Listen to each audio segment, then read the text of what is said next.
কমিটির এমন কোনো ভাই নেই যে ভাইকে আমি চিনি না, কিন্তু একবার তো তথ্যের যার কাছে একবার না অসম্ভব গেছি আমার লাইসেন্সের ব্যাপারে একটু কথা বলেন, সে তো আমার ব্যাপারে কোনো কথা বলে নাই।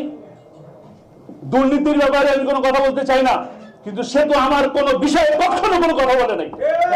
এর সদস্যের বাবা মারা গেছে, সে কি কোনো সব প্রস্তাব দিয়েছে? ধর্ম মন্ত্রণালয়ে সে স্থায়ী কমিটির চেয়ারম্যান ছিলেন, সব প্রস্তাব তো সে দিতে পারত। আমার বড় ভাই মারা গেছে, সে তো কোনো সব প্রস্তাব দেয় নাই।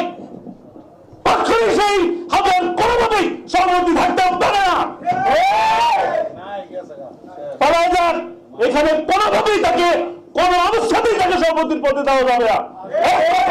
এক দাবি, নতুন সভাপতি নির্বাচিত আপনার কমিটিতে যারা আছেন তারা থাকবেন ইনশাআল্লাহ, কিন্তু নতুন কমিটি হবে, সেই কমিটির নতুন সভাপতির দাবি আমি জানাচ্ছি। এখানে যারা জাতীয় নেতৃবৃন্দ আছেন সকলের কাছে আমার একটা দাবি, কারণ আমি